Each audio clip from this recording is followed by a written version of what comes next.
Welcome back, everybody. This is Night Flight. I'm Judith Grober, and today Elana Freeland is back.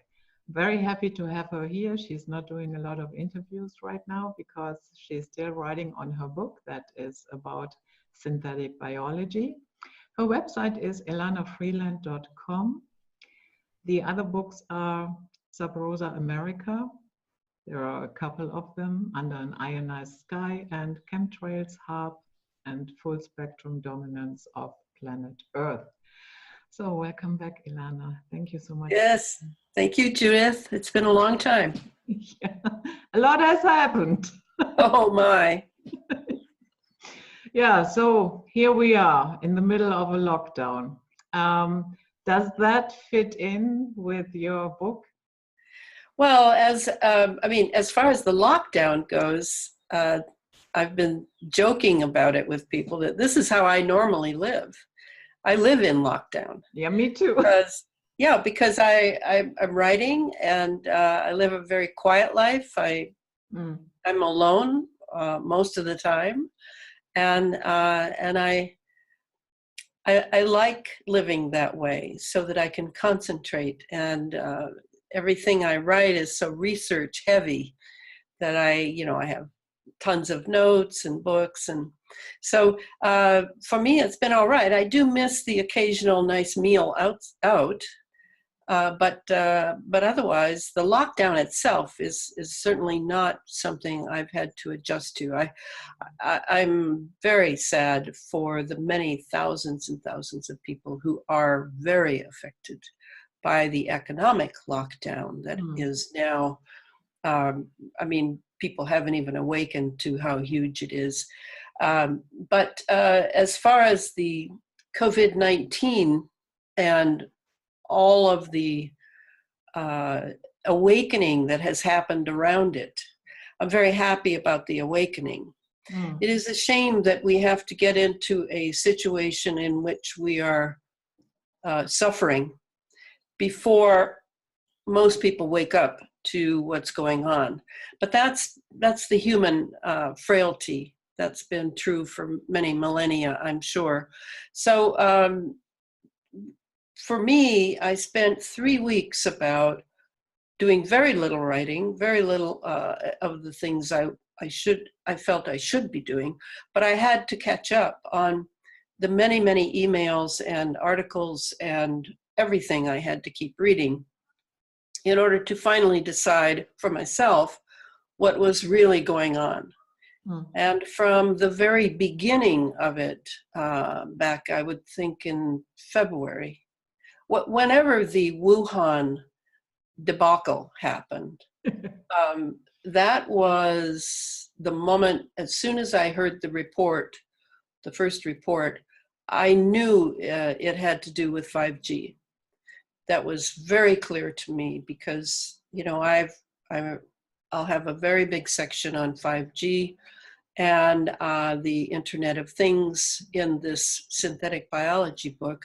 It's a huge shift from molecular biology to what they're calling digital biology. And digital, of course, means radio frequency, microwave frequencies, millimeter waves. It's about all of the things that have weaponized our environment, which is what I write about, the geoengineered weaponizing of the environment. And now we begin to see with this COVID-19, at least in the Wuhan area, when that happened, we begin to see how this idea of actually transmitting a virus by means of electromagnetics through the air, in a hospital setting, in an apartment, in a home, in the street, that we begin to see that this is the plan to be able to use radio frequency frequency itself to transmit disease even. Not just the targeting aspect of this technology, which I think we may have touched on last time. I'm quite well known, interestingly, among many targeted individuals. In fact, more so, I think, among European targeted individuals. I've been told that in an interview I had with a Dutch show. The difference for the targeting of individuals is that they will use, in order to target that specific individual, say in a room full of people, they will use that individual's signature. It's a certain frequency that only that individual has. And they will utilize that frequency for transmission of voice to skull, microwave pain, whatever it is. But the thought that you could actually use it medically to transmit virus, bacteria, and we have to add in there implants that are extremely tiny on a micron or nano size, is quite amazing and hard to believe for people, because you tend to think that you can only transmit, why would a virus follow that? But it isn't the virus itself that follows it. It's actually the viral signature of that virus, which of course those who create chemical and biological weapons know very well what those signatures are. In fact, they are involved in creating those signatures. So anyway, that was the beginning for me, was the 5G, and then all hell broke loose, and you're faced with trying to figure out, for me in particular, I don't know how it is in your nation, but in my nation, all the mainstream media are absolutely controlled by the CIA. Yeah, here as well, because after the Second World War, the German media had to get their licenses from the CIA to go and broadcast, print, whatever. Well, how about that, huh? Yes, and so we call it, it's known as Operation Mockingbird. And it started, yes, at the end of World War II, when the CIA was first formed and created. But most people in America, even though we hear about all the surveillance, and we know about Edward Snowden, and we know about Julian Assange, and we know that we are being surveilled, we really don't understand the technology by which much more than just watching us and recording our phone calls and our emails can be done to our lives. And so in a way, this is yet another opportunity to awaken. Interestingly, I have a couple of closed sites on Facebook for several thousand people, and the geoengineering site, the Under an Ionized Sky site, has been hardly anyone is thinking about the geoengineering aspect.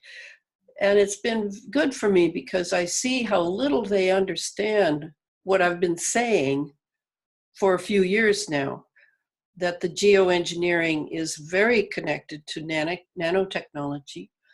And yet I haven't said a lot about synthetic biology and how these viruses and bacteria are really just nanotechnology themselves, in the sense that either they're natural from nature. We've had coronavirus, many strains of coronavirus for many, many hundreds of years probably. And I haven't made it clear how geoengineering of nanobots and nano-sized particulates could play in medically. And so now there's the opportunity, and I will, of course, be writing about this outbreak. But for me, if you were to ask me what is the outbreak about, it's political primarily. It's not really biological. They're using biological to pursue political ends. And this is the very sad part, because so many people believe, even though we've had many years of talking about how the media and authority figures have been bought off and can't be trusted for the truth. We've heard it over and over and over. But now, when it's your survival mode kicks in, of surviving what we've been conditioned to think can kill us, namely a virus, then everybody buys into it. I mean, the multitudes buy in, not everybody. I mean, the many people who can put a couple of thoughts together are really doing that. And they're really seeing, hey, wait a minute, I'm not going to wear a mask. I'm not going to, this lockdown looks very fascist to me. This does not look like it's for my health benefit. And how about all these fat cats, billionaires, how are they are profiting from this lockdown while other people starve and their children starve. So already some people are seeing through that gossamer web of what I call the PSYOP, the psychological operation, but most people are not. And it is surprising when you see college-educated young people being so ignorant as to believe it absolutely. And so it's really been, as we used to say in the 60s, it's really been a trip to observe this amazing how complacently everybody just kind of laid down in America, where we're known for being crazy and wild and violent and all these things. And now, out of the blue, everybody is so docile. Everybody's docile. And now, very wisely, President Trump said that the lockdown is over, but he will leave it up to the governors of each state to decide when they come out of lockdown. So now begins a very treacherous trail of how the whole political thing now is right in face front. But I primarily, I've already made my decisions about that, but I primarily concentrate on listening to the doctors, listening to their insights. That has been a really good thing out of this, I think, is that a lot of doctors have come forward. I mean, normally, I don't hear from any experts on, certainly not on geoengineering. I hear nothing. It's just a loud silence. And now many of the doctors that have come forward are definitely in great doubt about what this all has been about. So that's really good.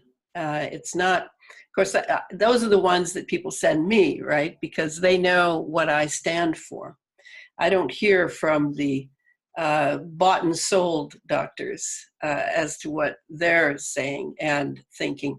And I'm not interested in hearing from them either. So that's kind of that story.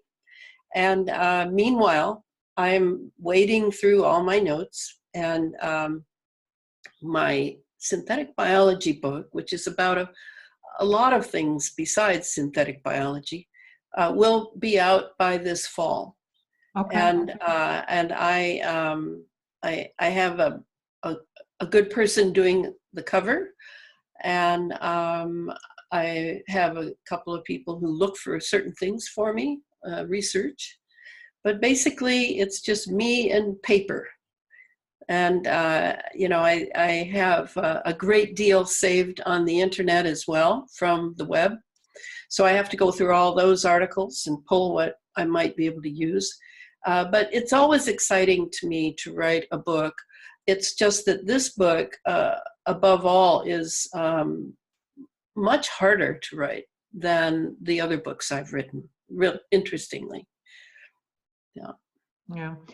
I read on your blog, you had a blog post in December 2019, and you mentioned that we have been already chipped. And I think the same thing. I'm not worried about getting chipped because I think that already happened with the chemtrails.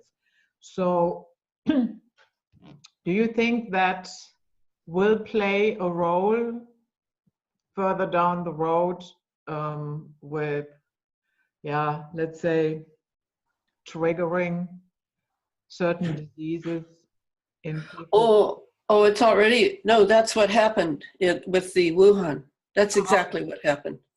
And I believe it was a test of the nanobots because the satellites, Elon Musk's satellites, had just finished a launch of, I don't remember how many hundreds went up at that point. Of course, they're going up all the time. But the idea being that the satellites also have a huge role in triggering, a good word you used, triggering down here. And then we have underneath it, we're sort of sandwiched between two systems that are all part of what I call the space fence lockdown.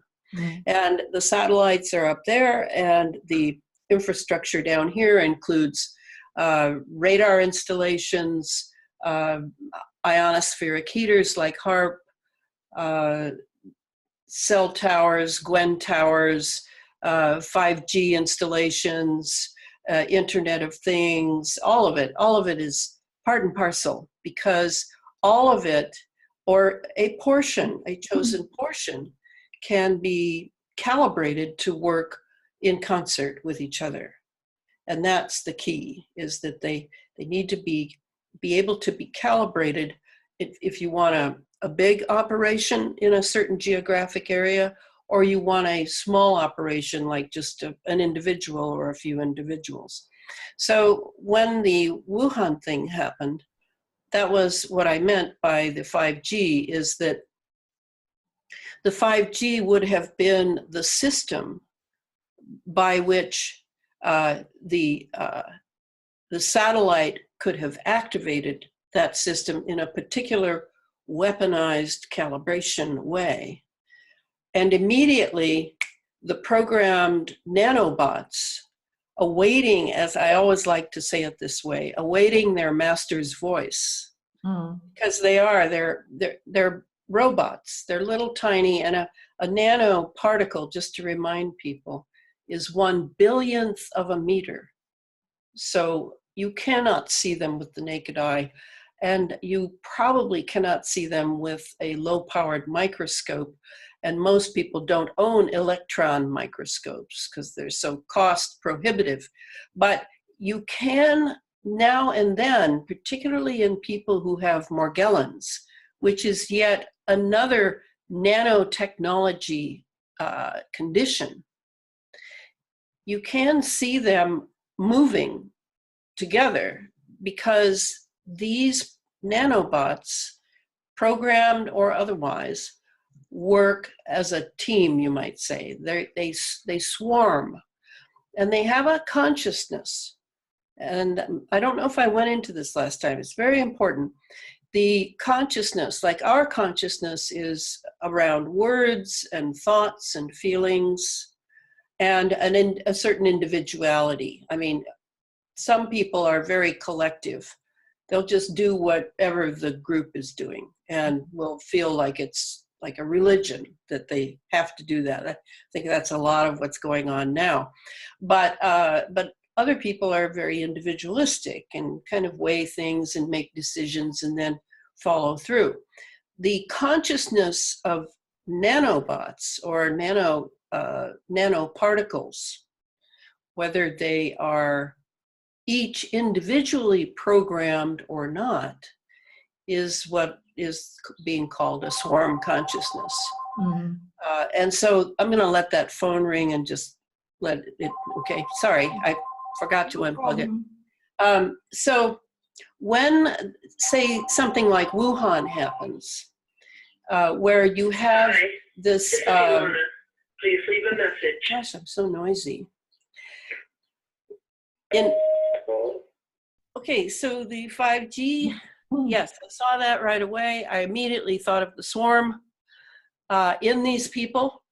When you saw these people, and I at first thought it was, they had hired actors, I couldn't believe it, in the street, where they suddenly just stop like that, and then fall. Yeah, right I saw that too. They were shaking fall. And then fell Yes. dead in the street. Well, that certainly is no flu. Yeah. Flu is a little more gentle than that, even a bad flu. Mm. So right away, I thought, wow, that's the nano swarm. And they would operate in such a way that they would completely suck all the oxygen out of the cells, and the person's dead. So you see, this nanotechnology is, it's been a real boon to cosmetics and food industry that needs fillers and treats that have no food value whatsoever, and military fuel, and I mean all kinds of things. Nanotechnology is everywhere. I mean everywhere. But in the human being now, where it's in our blood system, we've breathed it in from the chemical trails.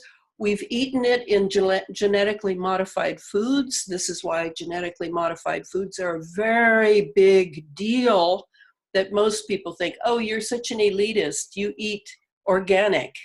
No, it's not about being elite. It's about surviving. And yes, a lot of the fibers coming down from the chemical trails, from the jets, the sounding rockets, the drones, yes, they all fall on the earth, and it could be in a regular garden. It could be in an organic garden. It could be in an organic farm. It's falling, it's on the food. You can go with a little microscope that I own, 60 power, just 60 power, very cheap on the internet. It's called a mini microscope. Go to the organic produce section of any supermarket or cooperative and take a peek. You will see millions of fibers on that food. So I'm not saying it's perfect, but I'm saying it is still natural. It has not come from the Terminator seed, but it has been chemically produced by Monsanto and now Bayer, chemically produced to be part of this nano system I'm talking about. I think that was very evident years ago when we learned that Monsanto had an aluminum resistant seed. And nobody knew what that meant, because they didn't know that we were breathing in trillions and trillions and trillions of nanoparticles of aluminum from the passing jets over our heads. So it comes from the GMOs, it comes from the vaccinations. And the vaccinations, most people in America generally only get vaccinations when they're children, and they my generation, being as old as I am, we got very few vaccinations. And I was quite fortunate in that one of the good things of having moved around as much as I did as a child to grandparents and this parent and that parent and grandparents, and I moved a lot, was that my medical care was pretty skewed. And so I think I was only vaccinated once or twice as a child. And then, so these are the three major delivery systems by which we inhale these nanobots. And again, I remind people, nanobot simply means a nano-sized robot. It is a transmitter and a receiver. It has a small, tiny, tiny, tiny computer in it, by which the laptop boys who work for the military contractors like Lockheed Martin and Raytheon and et cetera, or the actual military, the US military or NATO military, by which they can follow these nanobots and program them remotely. And so that's, to me, what I saw in Wuhan, which was perfect. And what helped so much was when Dana Ashley came out with a video right after that, which explained the oxygen uptake problem with this 5G system. And so I feel that that this nano part is really up to me to explain thoroughly so people understand. Because you're right that we've all now been implanted. But this is in a general way, these nanobots. This is a general implantation. There still are people who are being implanted with devices that are on a very tiny, tiny scale, by which their minds are being controlled and their bodies are being controlled. That's still going on, but for pretty much individual cases. Do you have any idea why they picked China for this experiment, let's call it that? Well, I'm really still not very clear yet on who picked China. I mean, it could have been China picked China. Okay, yeah. It could have been Harvard University picked China. Yes, Harvard University has tremendous power. It could have been NATO, UK. I mean, you know, I really don't know who picked China, but as far as the reasoning, yes, China was doing very economically well. And China also has thousands of bright Chinese young men and women have come to the United States to study biotechnology and artificial intelligence and all of the above. I mean, do people in the United States actually think that a communist nation on the scale of China, with the amount of control they have over their citizens, would allow their students to come to the United States and not control them so as to siphon off some of this research that's going on here? Do they really think that? I mean, the naivete of Americans never fails to astound me. I was raised, I don't know if you remember, but I was raised by Europeans. My Romanian grandparents pretty much raised me while my mother worked very hard to support me. So I don't know if it's that little bit of distance I have. I mean, I love America. I'm fighting very hard for a certain America that we pretty much lost half a century ago. But do they really think all these Chinese names that I read in the patents and papers for the research I do for the synthetic biology? I mean, rarely do I see a Western name. It's all Chinese, all Chinese, not even Japanese, Chinese. So what is going on there? And if it were indeed set up by the Chinese or with Chinese agreement, well, then why? And I have not really ferreted out any of that. But I know that this particular strain that everybody's arguing over, which would have been the weaponized strain, because a lot of strains of COVID are not weaponized. They're just there when you get the flu. You can find them anywhere when you have the flu. It seems to me that, yes, Fort Detrick was involved in this, just like Fort Detrick was involved in the creation of cancers. That has become a huge industry. So, you know, in America, just about everything's for sale. And until recently, just about everyone. So morally and ethically, this whole thing has been very stimulating for a lot of Americans. And I'm happy for that, because it's easy for people to go on automatic, go to the job, come home, feed the kids, put everybody to bed, get up the next morning, go to the job, right?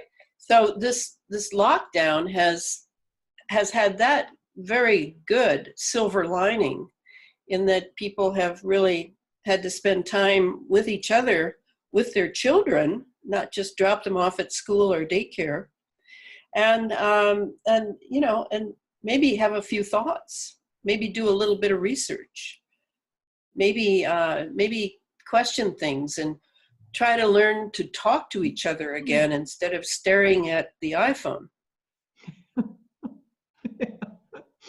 So either today or yesterday, the Club of Rome came out and called for a green reboot of the economy after the pandemic. And here's what they said: we can use the science to design economies that will mitigate the threats of climate change, biodiversity loss, and pandemics. In fact, science has already designed such a system, and it is called Technocracy, aka Sustainable Development. I mean, the article is longer, but that is just... There it is. So now begins, it's like when Trump entered office in 2017, they began to normalize geoengineering.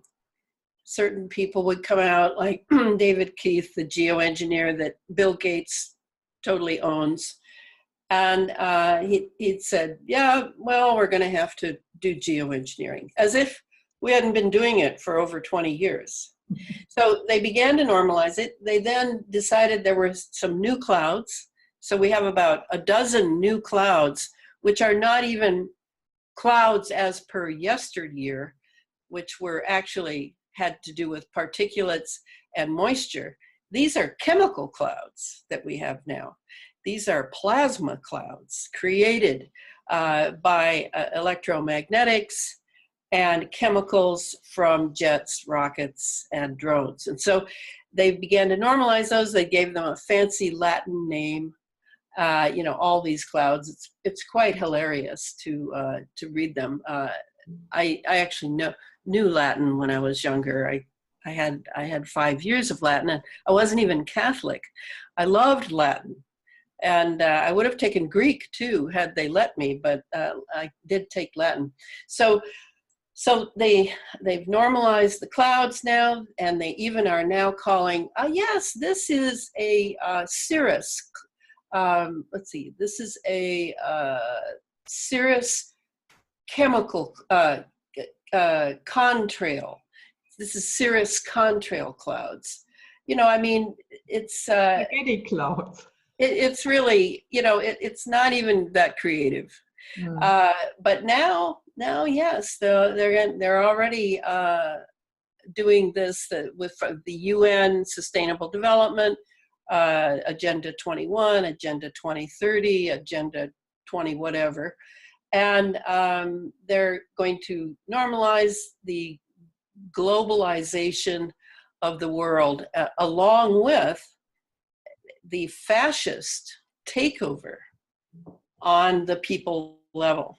And I hear that in Germany, it's the same thing is happening. This control over the population through various new laws, and it's always about our health. It's safe for us, making us safe.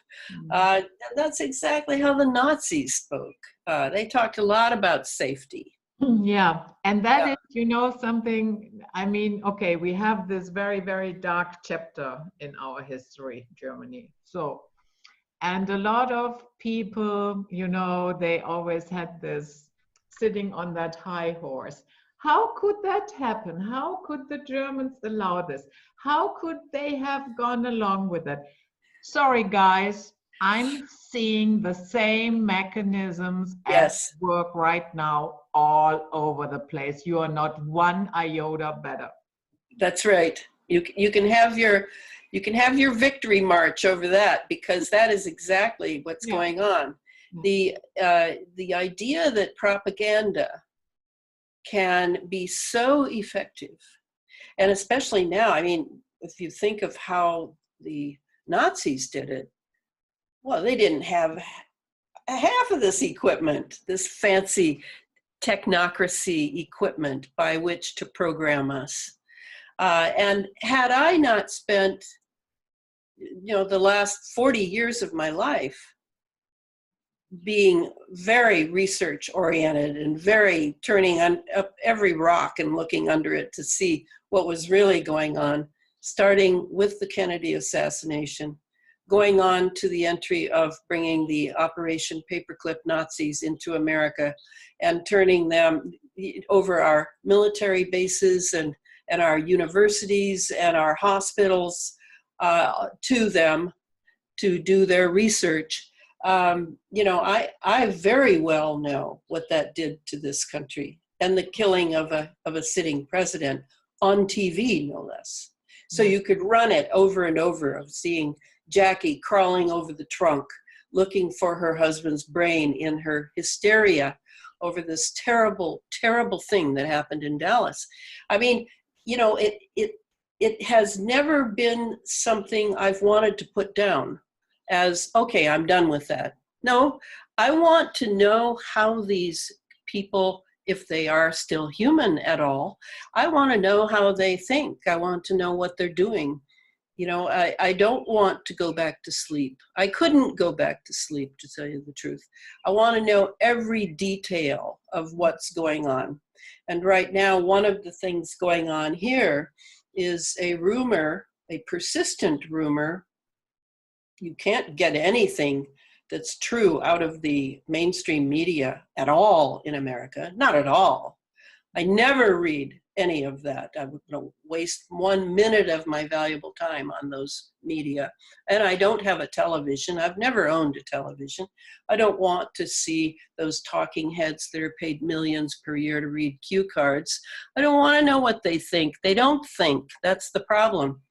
But we have here a rumor that the pedophile empire that has supported this terrible cabal that has controlled this country for over half a century, that pedophile network is being blasted to smithereens right now by retired US Special Forces soldiers who are going in by the thousand with full weapons. I mean, we hear about how, oh, we've got all these tanks all over America, and we've got all these, you know, the whole National Guard has been called up, and what's going on? Are we going to have martial law? Well, in a way, we already have martial law because everybody's just laying down and not doing anything, and wearing a mask, of course. But meanwhile, there is this persistent rumor that they could be saving children in underground bases. And I, for one, vote for that. I, for one, would find that to be so joyful, because we have not had one president who has taken up this human trafficking, this child trafficking that has run this country and the CIA has profited from for all these years that I've been an adult. And I want some retribution. Yeah. I want that completely blasted beyond a few guys going to prison. I don't care about that. I want the children released from these terrible factory-like places where they are being used for things far beyond sex, far beyond genetic manipulation, but they are actually being milked for their blood that elites, global elites in all countries pay top dollar to have. I want that entire industry smashed, and I want those children released. So when I need to feel good, Judith, that's what I think of, is, and wish that I were one of them, right in the front line.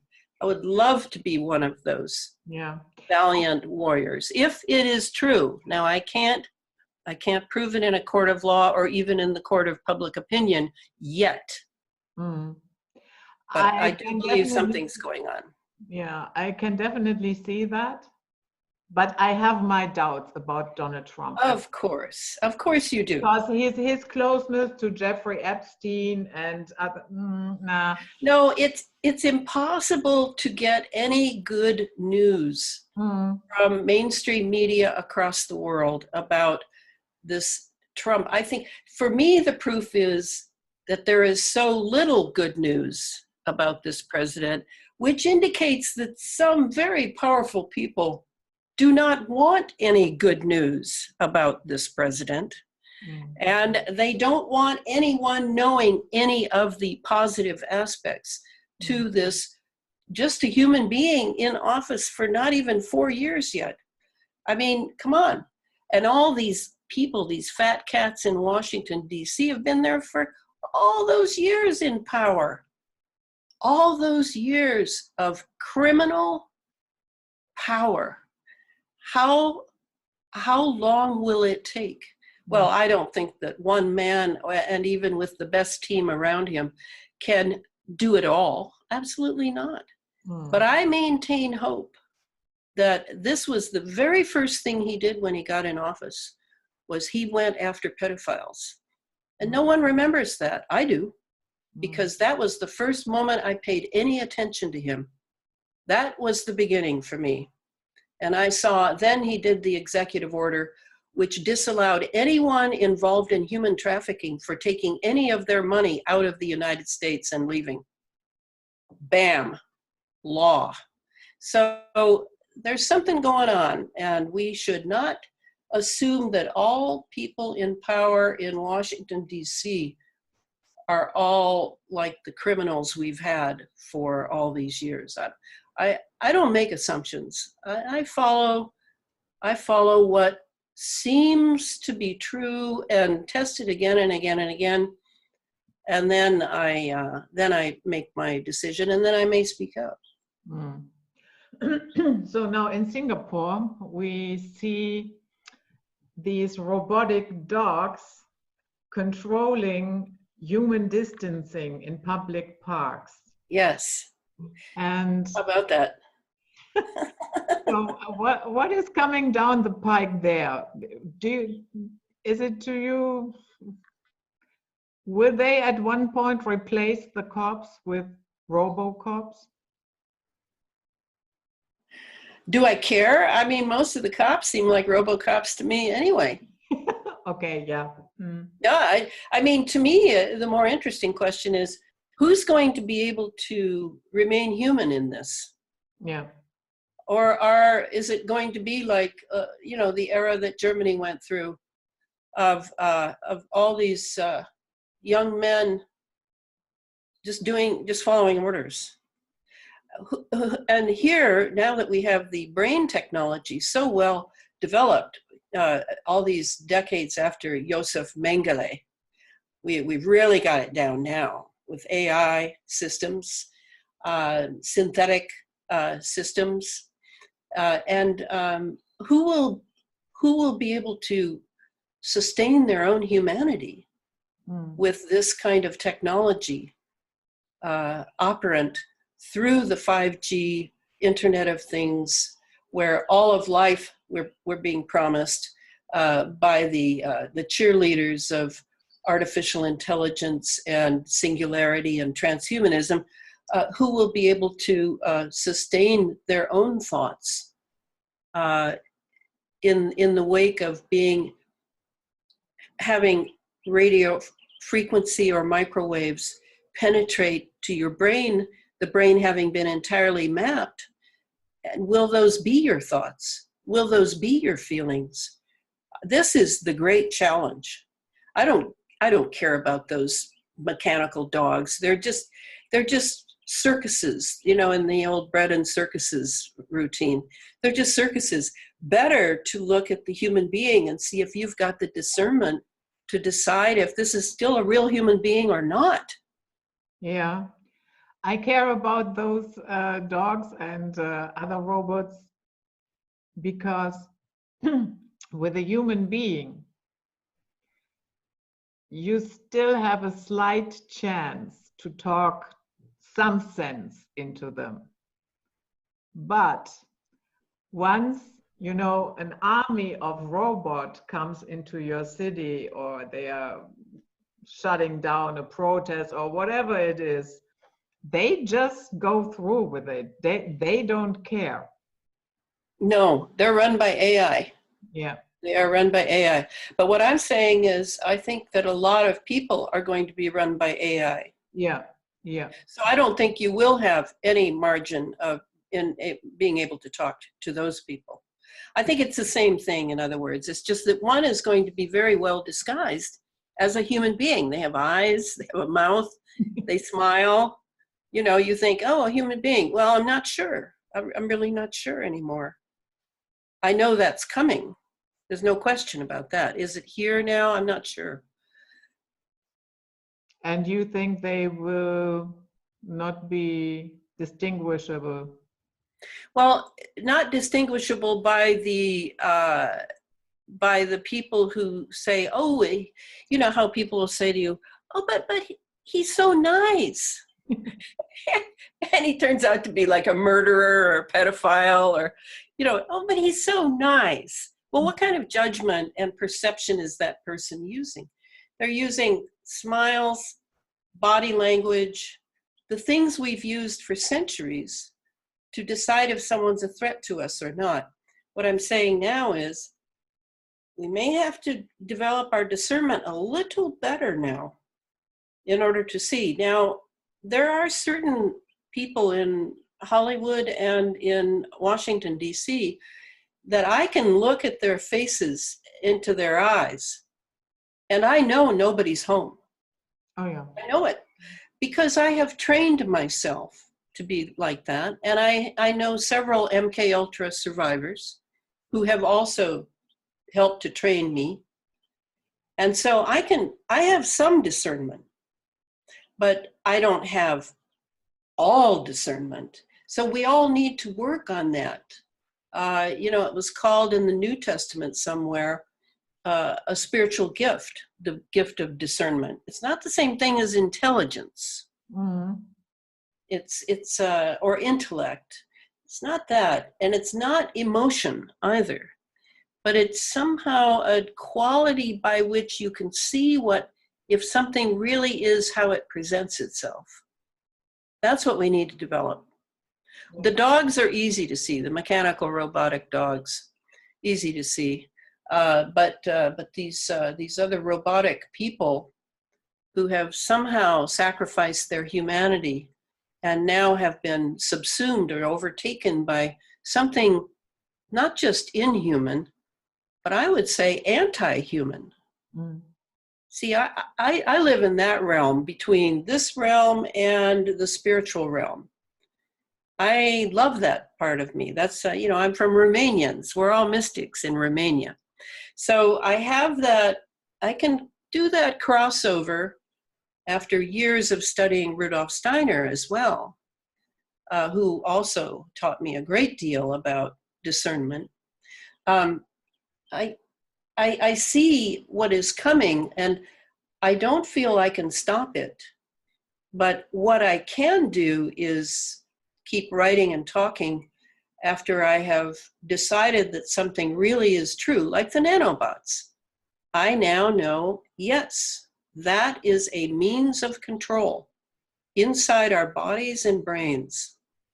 And we must learn about nanotechnology in order to see the uses it could be put to control human beings' free will. When you say some people in Hollywood or wherever seem to have this blank stare and that they are no longer human, how does that function? How does that, is something additionally implanted into them and they get connected to an AI, or how do I have to envision that?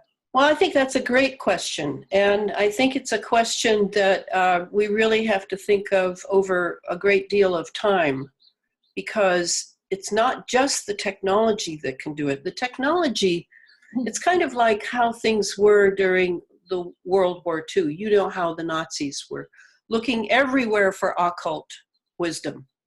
They were going to Tibet. They had a lot of clairvoyants working for them. They were looking. Well, the CIA is the same. The CIA has spent over half a century studying the occult. They don't talk about it in the New York Times. They don't talk about it at all, actually, out to the public. But there is something true in that. So now you have machines that can read minds. Now you have machines that can speak to you through your brain, not your ears, and you will hear it. And it can say terrible things to you. It can make you commit suicide. It can make you into a murderer. I mean, the power of the technology is great, but in order for that to happen, it is my assumption from all my study that you have to have provided a vacuum in your soul life, in your what makes you unique as an individual. You have to have abandoned some very serious part of your inner life in order to make the space for an entity to enter. And I would say that these machines that can do this, like the voice to skull machine, I would say that when it enters you, yes, it's some guy maybe sitting at his laptop in Colorado Springs who is now talking to you. Maybe it's an AI program following an algorithm and talking to you. But whatever it is, whether it's a guy or an algorithm, something else can enter too. And that's where our power as human beings has to come in. And a lot of people think that human beings aren't worth very much because we constantly fall for false stories, false leaders. We constantly don't really live out of our own power. We live out of others' power. And yet the human being is an extraordinary being. It's not as fast as a leopard, not as strong as a bear, but it has qualities of all of nature. Rudolf Steiner taught me that when I was a Waldorf teacher. You teach biology to the children by really looking at the different strengths of all the different types of creatures, and then you draw it back to the human being and say, well, yeah, we're kind of like that. We have the vegetable world in us. We have the mineral world in us. We have the mammalian world in us. There is something about the human being which is very precious if you had leaders who would dedicate themselves to helping their people, which we can hardly even imagine having now. We've become so cynical that they're all using us. They all don't care about. Yes, so many are like that. But the thing I'm concerned about is, yes, we're always going to have those tyrants and those sociopaths. And that's where we have to come in, where we can discern before we're in so deep that there's no way out, which is kind of what I think is maybe true now. But I always have hope. I always have hope that I see people awakening all around me, not in my town, but on the internet I see it. They're awakening, and I say, well, yeah, okay, maybe we can do this still. Even after 50 years I've been, well, let's say 40 years I've been yapping and yapping and writing and writing and researching and letting people know we're in deep, serious trouble. We've had the Nazis here. They've completely subverted. This is the Third Reich. I'll come again here in America. Come on, wake up. Get off your butt and realize that entertainment and faster downloads is not the thing you should be looking at. I mean, you know, I have done this for 40 years and now I see some, but will there be one of those anti-human entities that we can't see? If you look at the electromagnetic spectrum, you see that down here we have the radio frequency waves, down here we have the gamma waves, and then we have this teeny weeny little narrow aperture in which we, the human beings, can actually see. Well, what do you think's going on in all the rest of these? Do you think it's all just, oh, it's just light and, you know, forces? No, a lot of it's entities. Entities that are opposed to human development, that want to suck us dry of our beautiful light inside. That's real. I don't need a clairvoyant to tell me that. I know that exists. And so what I want is, in my army, if ever I have an army, is human beings dedicated to evolving a humanity that are all sort of have qualities of Gandhi and Martin Luther King and great in Tesla and, you know, and all these great beings that we all adulate, but never attempt to be. Never really push ourselves. We'd rather sit and eat a bag of potato chips and watch TV. You know, we never have the leaders who say, I mean, John Kennedy was it for me, because I, of course, was in the Rose Garden with him. It was a huge, huge experience for me. And he had a great deal of human stature. Even I, as a girl of 15, could see that I was in the presence of a great being of some sort. So, of course, they killed him because they're all just scavengers and parasites and want to just suck us dry of all our money and all our beautiful human power, these forces that have taken over the United States that now I believe there is a fight against. So the anti-humans are the ones that I'm most concerned about. That dog you mentioned in Singapore, was it Singapore or Hong Kong? Singapore.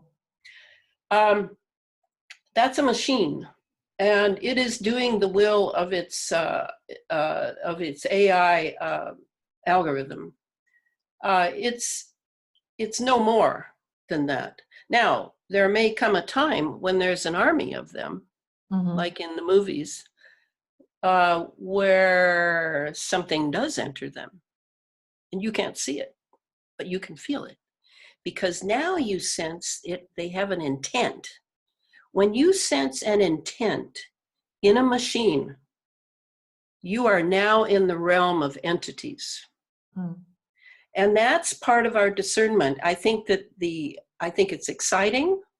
I want to develop this discernment by which I can read machines just like I can read machine-like humans.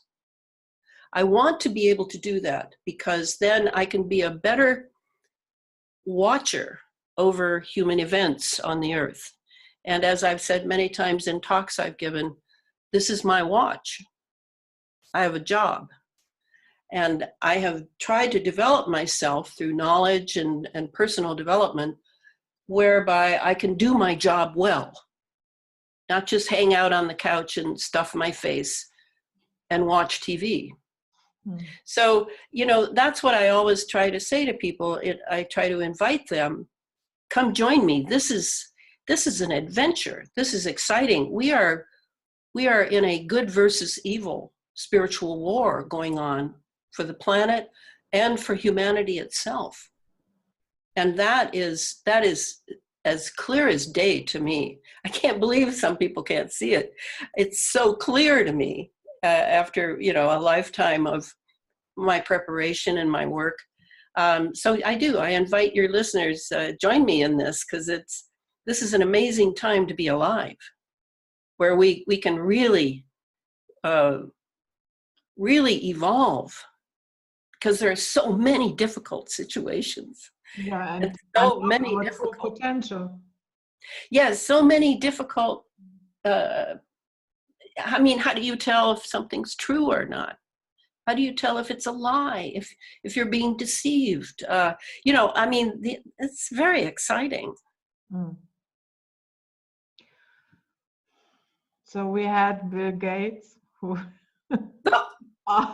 all of a sudden is the medical advisor for the entire world, although he's not a doctor. And so he talked.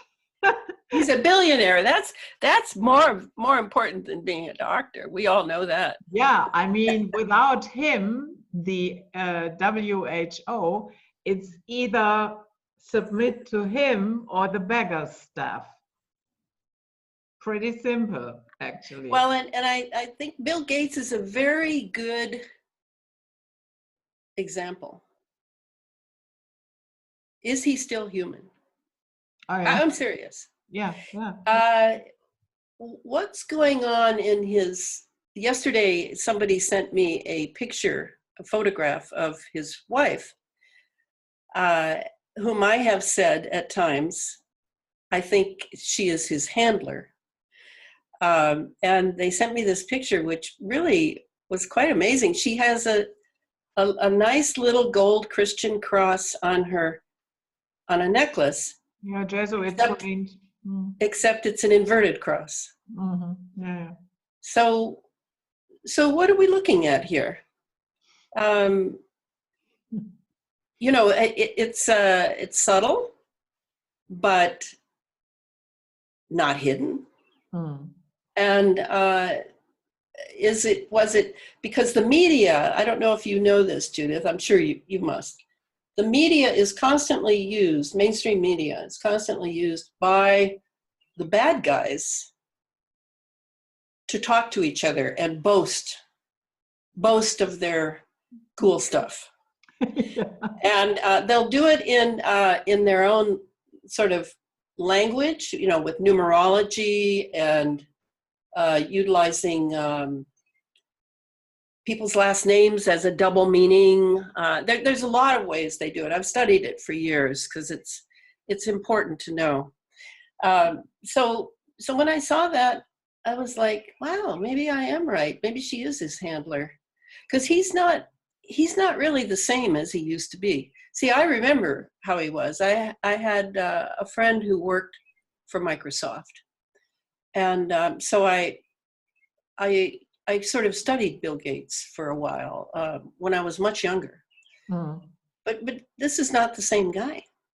Now you could say, well, that's 30 years later. He's not going to be the same, right? But there's he was a shy, kind of retiring geek, and now you see how pushy he is. I mean, he is thrusting things forward, and I wonder if he even has time to sleep. He's obviously following orders on a very large scale at a tremendous pace. So anyway, you brought him up, and that's about all I really want to say about him. Yeah. Otherwise, I find him completely uninteresting. He's not here anymore. Yeah. Nobody's home in there. The only thing why I brought him up was because he talked of COVID-19 phase 2, and called it bioterrorism on a talk show. And I found that quite interesting. Right. And there may be times when Bill Gates, the real guy, comes forward and says something, and then he's back in the script. Mm. I mean, we have to really be sharp to see who's there. I mean, what I don't get into is hating Bill Gates. He's a tool. Yeah. He's just a tool. He's no more than that. If we hate him or not, or, you know.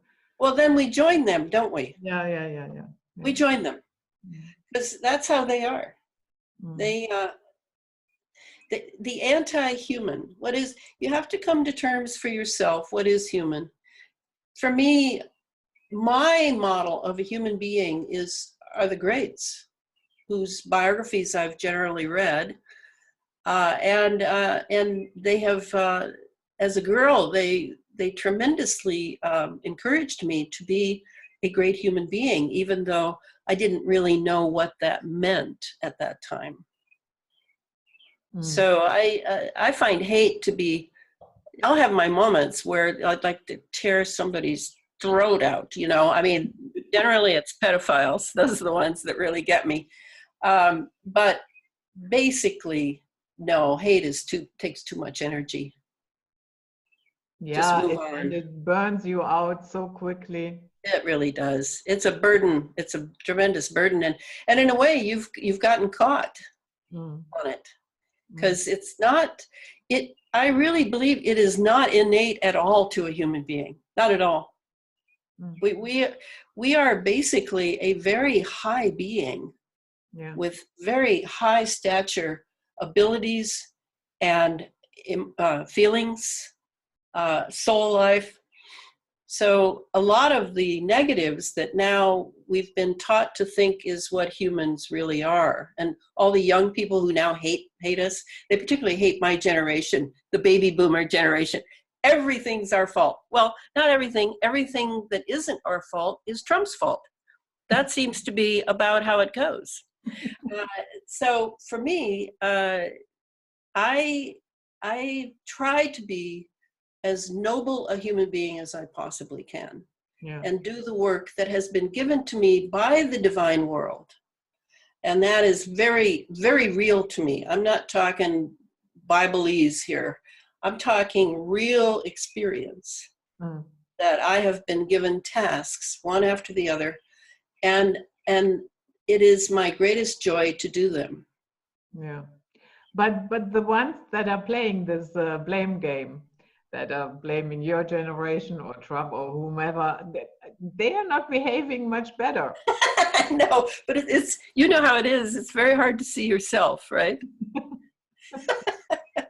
Yeah, because I don't see them, you know, in droves stepping up and, you know. No, they're smoking too much pot. That's what's going on here in America. Yeah. So one last question, because your time is limited and I will let you go writing your book. Do you think we are sliding into a, let's say, full-blown technocratic socialism with social credit scores and AI oversight, and we are sleepwalking into that, or? Yes, I do.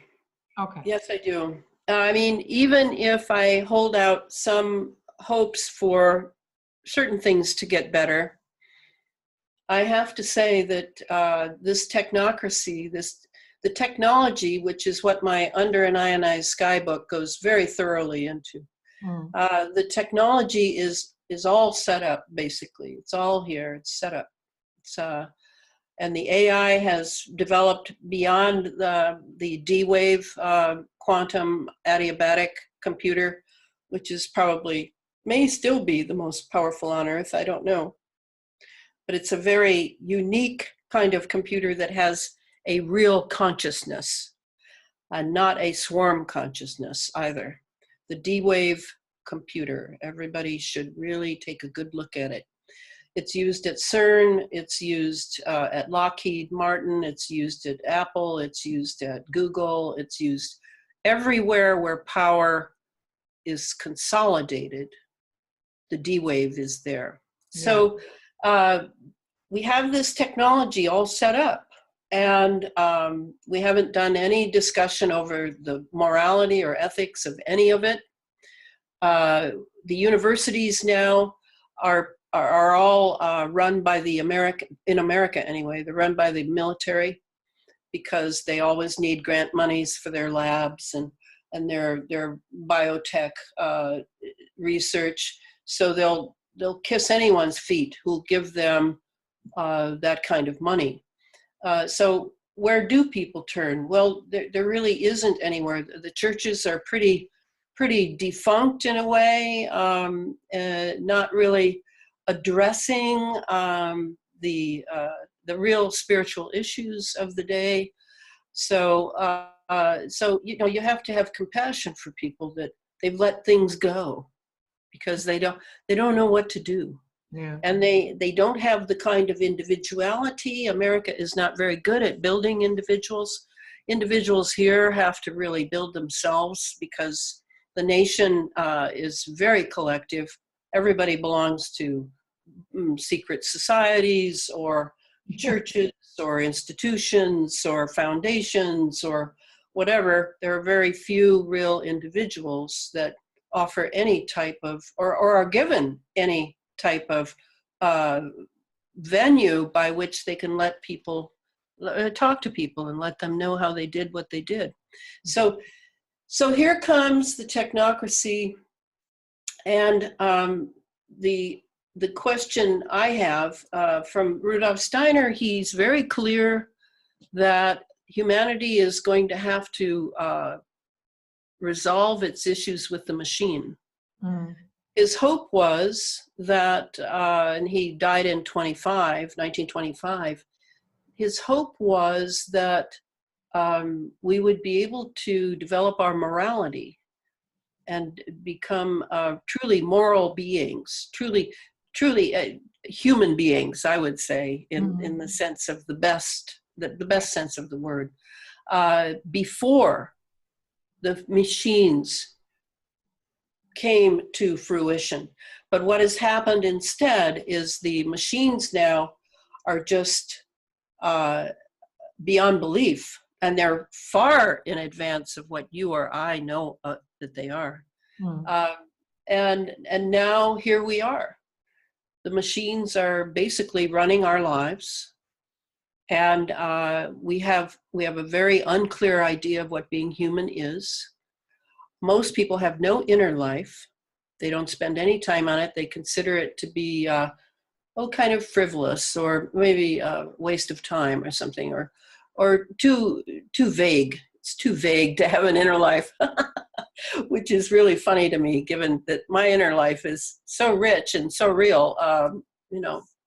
So, yeah, I think we're sliding down the slippery slope at a tremendous pace now. And will any president or group be able to stop it? No, I don't think so. But on the other hand, I would like the people who've been running it and building it for the last half century to be gone.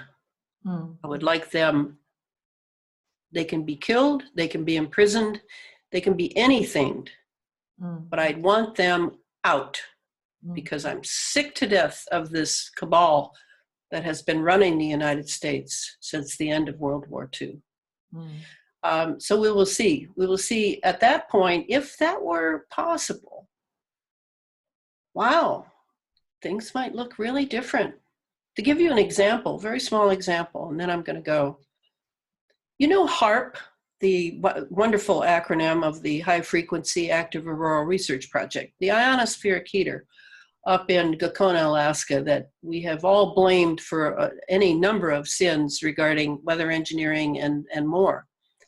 Did you know that an ionospheric heater could be used to completely clean the oceans, completely clean the atmosphere? You know how these technologies might be used? Yeah. If the right people were in charge of them, not the power mongers, not the sociopaths. I mean, that's a possibility. So I'll hold that one out. Yeah. Yeah. When you talked about the D-Wave computer, the name slipped my mind, but I heard somebody say something along the lines of, "Oh, when you're standing next to this D-Wave, Yes. it's as if you're in the presence of God."